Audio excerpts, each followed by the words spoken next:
long winter inside the walls. Before we begin, if you enjoy these late night stories, please consider liking and subscribing. Now, just listen.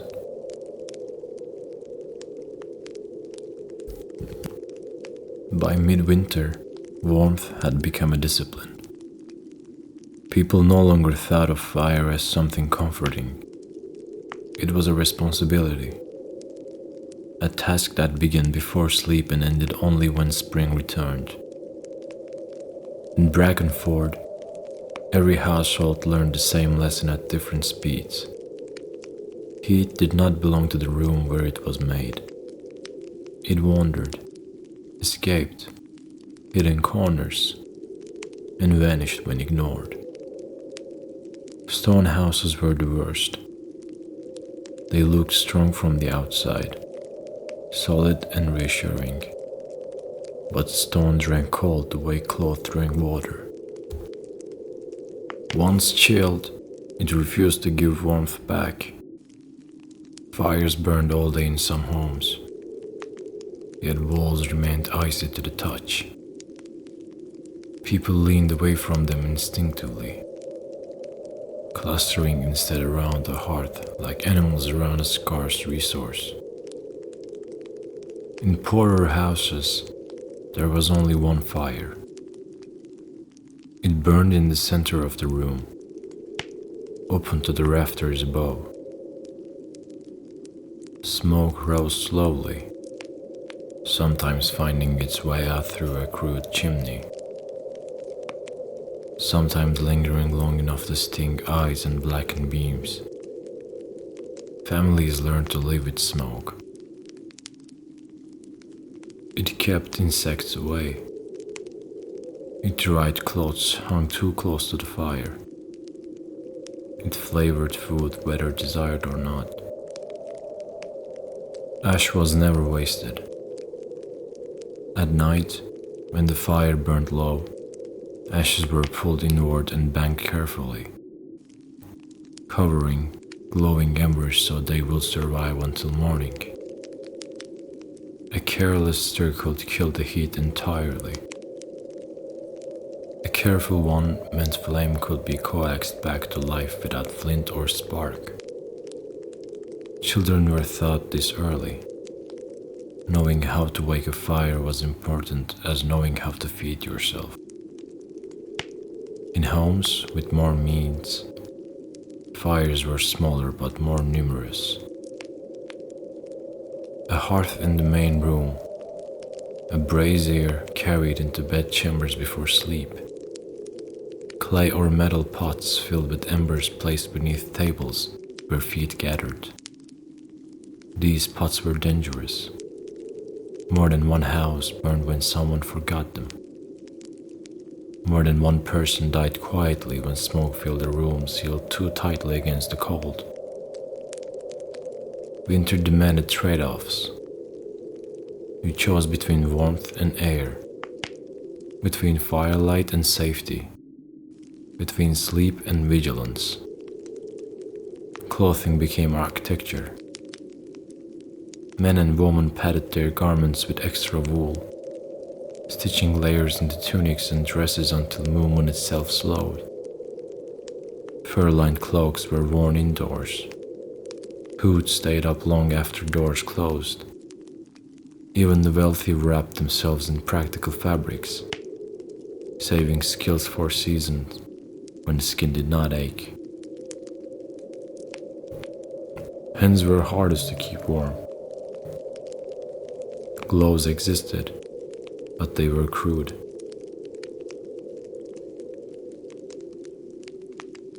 Fingers stiffened quickly, making fine work difficult. Women warmed their hands against cooking pots. Men held mugs not for thirst, but for heat. Craft slowed. Smiths worked shorter hours. Carpenters avoided bare metal tools when possible. Cold punished carelessness. In the Lord's Hall, Winter was a performance. The great fire roared endlessly, fed by servants whose only task was to keep it alive. Logs as thick as a man's leg burned slowly, sending heat outward in uneven waves. Still, the ceiling remained cold, and breath sometimes showed even at the high table. Tapestries mattered more than anyone admitted. They were hung not only to display lineage, but to trap air. Thick woven scenes of hunts and battles lined the stone walls, dulling echoes and slowing the crawl of cold inward. Behind them, sometimes, straw was packed between fabric and wall, hidden insulation no guest was meant to see. At night, servants slept near the fire, not by choice, by instruction. Someone had to be awake to feed it. Someone had to listen for sparks that jumped too far, for beams that crackled too lightly. Fire gave life, but it took it just as easily. In monasteries, the cold was endured rather than resisted. Most rooms were unheated. Monks wrapped themselves in layers of wool and moved slowly, conserving warmth. Only the infirmary held constant fire. And even there it was kept modest. Illness was worse than cold, but excess was considered its own kind of sickness. Scriptoria were the exception. Ink froze if ignored. Fingers numbed. Parchment became brittle. Candles were clustered close. Hands warmed briefly before returning to the page. Writing slowed in winter, not from lack of will, but from lack of sensation. On the roads, warmth was rare. Travelers planned carefully, moving only during daylight when possible. Inns became lifelines. A single hearth, shared by strangers, could mean the difference between arrival and disappearance. In the worst cold, travelers slept fully clothed. Boots loosened but not removed. Cloaks wrapped tight. Stories were told around these fires, not to entertain, but to stay awake. Sleep near a fire was dangerous. Too close meant burns. Too far meant cold. Someone always watched. Someone always listened. Someone always fed the flame. Winter nights were long, but the fire shortened them.